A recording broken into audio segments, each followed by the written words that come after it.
नमस्कार मित्रों, मैं फूलचंद झजड़िया अपने YouTube चैनल कानूनी नज़रिया पर आपका हार्दिक स्वागत करता हूं।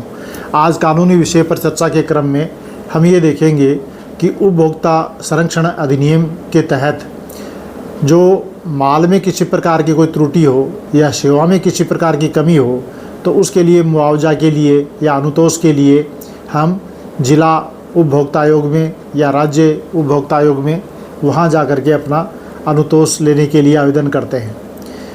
तो वकीलों का जो व्यवसाय है, जो वकालत करने का कार्य है, क्या वो इस अधिनियम के तहत आएगा या नहीं आएगा, इस संबंध में माननीय उच्चतम न्यायालय द्वारा हाल ही में एक निर्णय पारित किया गया है। उस निर्णय के आधार पर हम आज चर्चा कर रहे हैं। तो सबसे पहले हम ये देखते हैं कि उपभोक्ता संरक्षण अधिनियम पहले 1986 का था, अब वर्ष 2019 में नया बना है, तो अब इसका नाम है उपभोक्ता संरक्षण अधिनियम 2019।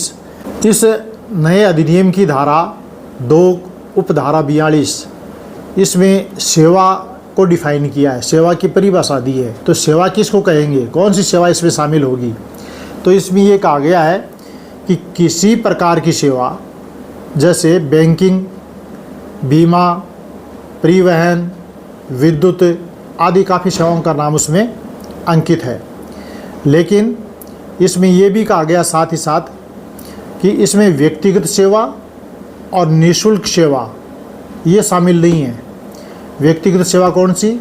जो दो व्यक्तियों के बीच में आपस में एक सेवा का कोई अनुबंध होता है, जैसे घर में कोई झाड़ू पोछा के लिए नौकर है या घर में कोई ट्यूशन पढ़ाने के लिए कोई व्यक्ति को, बच्चों को ट्यूशन पढ़ाने के लिए रखा गया है, तो ये व्यक्तिगत सुविधाएँ हैं। तो इसी प्रकार एक निःशुल्क सेवाएं इसमें शामिल नहीं होंगी। जो फ्री सर्विस कोई दे रहा है तो उसके विरुद्ध उपभोक्ता आयोग में मुआवजा या किसी प्रकार के अनुतोष के लिए नहीं जा सकते। निःशुल्क सेवाएं और व्यक्तिगत सेवाएं इस अधिनियम में शामिल नहीं हैं। तो अब तक ये था कि भाई एडवोकेट की जो सेवा ली जाती है, मुवक्किल अपने वकील से सेवा लेता है तो उसका पेमेंट करता है, तो निःशुल्क तो है ही नहीं, वो सशुल्क है, शुल्क सहित सेवा है। और उसमें यदि कोई कमी रह गई है, कोई तारीख पेशी पर अधिवक्ता गया नहीं या और कोई किसी प्रकार की कोई लापरवाही कर दी, कोई कमी कर दी, तो सेवा में कमी मान करके उपभोक्ता आयोग में मुआवजा के लिए प्रार्थना की जाती थी। लेकिन अब ऑनरेबल सुप्रीम कोर्ट ने कहा कि ये वकील और मुवक्किल के बीच का जो संबंध है, जो सेवा का संबंध है, वो सेवा का संबंध व्यक्तिगत सेवा में शामिल माना जाएगा। ये व्यक्तिगत सेवा है, दो व्यक्तियों के बीच में आपस में किया हुआ कॉन्ट्रैक्ट है। तो ये कहा गया कि मुवक्किल द्वारा वकील की ली गई सेवा व्यक्तिगत सेवा की श्रेणी में आती है, इसलिए उपभोक्ता संरक्षण अधिनियम के इसे बाहर रखा गया है। आगे कहा ऑनरेबल सुप्रीम कोर्ट ने कानूनी पेशा के बारे में, पेशा मतलब प्रोफेशन, वकील का जो प्रोफेशन है उसके बारे में कहा कि ये कानूनी पेशा अद्वितीय है और इसकी तुलना किसी अन्य पेशे से नहीं की जा सकती। अच्छा, और तीसरी बात क्या कही? तीसरी बात ये कही कि अधिवक्ताओं के खिलाफ सेवा में कमी का आरोप लगाने वाली शिकायत उपभोक्ता संरक्षण अधिनियम के तहत संधारण योग्य नहीं होगी। तो यहाँ साफ साफ कह दिया कि किसी भी एडवोकेट के खिलाफ कोई इस प्रकार का आरोप लगा करके कि इनकी सेवा में अमुक प्रकार की कमी रही, इस प्रकार का आरोप लगाकर उपभोक्ता संरक्षण अधिनियम के तहत उपभोक्ता आयोग के समक्ष किसी अनुतोष या मुआवजे के लिए नहीं जा सकते। क्यों? क्योंकि ऐसी एप्लीकेशन, ऐसा प्रार्थना पत्र, ऐसा परिवाद संधारण योग्य नहीं है एडवोकेट की सेवा के मामले में।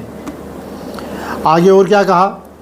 इस प्रकार के पेशेवर को व्यवसायी या व्यापारी नहीं कहा जा सकता। ऑनरेबल सुप्रीम कोर्ट ने कहा कि ये व्यापारी नहीं है, ये बिजनेस नहीं है, ये कोई ट्रेड नहीं है। तो ये न तो कोई ऐसा व्यवसाय है और न ही ये कोई व्यापार है और न ही मुवक्किल को उपभोक्ता कहा जा सकता। जो मुवक्किल है, क्लाइंट है, वो भी उपभोक्ता, कंज्यूमर नहीं कहा जाएगा। वो ये मुवक्किल और न्यायालय इन दोनों के बीच में एक महत्वपूर्ण कड़ी का काम करता है एडवोकेट। और क्या करता है एडवोकेट? जो उसका मुवक्किल कहता है, जैसा उसने निर्देश दिया है, उसी के अनुसार वहाँ वो बोलता है, वहाँ पैरवी करता है। तो एडवोकेट जो है वो एक्चुअल में अपने ही मुवक्किल के द्वारा दिए गए निर्देशों के अनुसार वहाँ उसकी पैरवी करता है। तो मुवक्किल के द्वारा कही हुई बात को ही अदालत तक कानूनी भाषा में पहुँचाने का कार्य एडवोकेट का है। इसलिए एडवोकेट को व्यवसायी या व्यापारी नहीं कह सकते, ऐसा ऑनरेबल सुप्रीम कोर्ट ने कहा। तो ये इस निर्णय से क्या हुआ? इस निर्णय से ये हुआ कि अब किसी भी एडवोकेट के विरुद्ध, किसी भी वकील के विरुद्ध उनकी सेवा में कमी का आरोप लगाते हुए किसी भी उपभोक्ता आयोग के समक्ष कोई मुआवजा या किसी प्रकार का अनुतोष मांगने के लिए अप्लाई नहीं कर सकते, आवेदन नहीं कर सकते, परिवाद प्रस्तुत नहीं कर सकते, कोई प्रार्थना पत्र प्रस्तुत नहीं कर सकते। ये इस उपभोक्ता संरक्षण अधिनियम के बाहर हो गए हैं एडवोकेट। तो एडवोकेट जो है इस उपभोक्ता संरक्षण अधिनियम के बाहर होने के कारण ऑनरेबल सुप्रीम कोर्ट के जजमेंट से बाहर हो गए। अब इनके विरुद्ध कोई मामला वहाँ जिला उपभोक्ता आयोग में या राज्य उपभोक्ता आयोग में, किसी भी उपभोक्ता आयोग में नहीं जाएगा। और जो पहले से कोई चल रहे हैं वो सारे इसी सुप्रीम कोर्ट के जजमेंट की लाइट में, इसी के प्रकाश में समाप्त हो जाएंगे। जब मेंटेनेबल ही नहीं है तो आपको अनुतोष नहीं दिया जा सकता। तो ये कौन सा मामला था? तो ये मामला है सिविल अपील नंबर 2646/2009। और इसका निर्णय कब हुआ? निर्णय हुआ 14 मई 2024 को, 14/5/2024 को इसका निर्णय हुआ। और ये bar of Indian lawyers versus DK Gandhi वन्य, और इसके साथ में और भी कई अपीलें थी, वो सब अपील और एप्लीकेशन सबको शामिल करते हुए, और ये 14 मई 2024 को हाल ही में ये निर्णय ऑनरेबल सुप्रीम कोर्ट के द्वारा हुआ है। और इस निर्णय के बाद में ये स्थिति क्लियर हो गई है कि जिला उपभोक्ता आयोग या राज्य उपभोक्ता आयोग या किसी भी उपभोक्ता आयोग के समक्ष वकीलों की सेवा में कमी का कथन करते हुए वहाँ उनके विरुद्ध किसी प्रकार के अनुतोष या मुआवजा की मांग नहीं की जा सकती। तो प्रश्न ये है कि क्या अब एडवोकेट कुछ भी किसी भी प्रकार की क्लाइंट के साथ कोई लापरवाही करे और उसके खिलाफ कोई अनुतोष का कोई मंच नहीं है जहाँ वो जा सके और अनुतोष की मांग कर सके या उनके विरुद्ध कोई शिकायत कर सके? देखिए, एडवोकेट के विरुद्ध शिकायत के लिए उनकी स्वयं की बार काउंसिल होती है और वो उनकी सुनवाई करती है। जहाँ तक मुआवजे का प्रश्न है, उपभोक्ता आयोग में नहीं जा सकते, ये सत्य है, क्योंकि ऑनरेबल सुप्रीम कोर्ट का जजमेंट आ चुका है। लेकिन सिविल कोर्ट में उनका रास्ता खुला है। यदि उनको लगता है ऐसा तो सिविल कोर्ट में वो जा सकते हैं।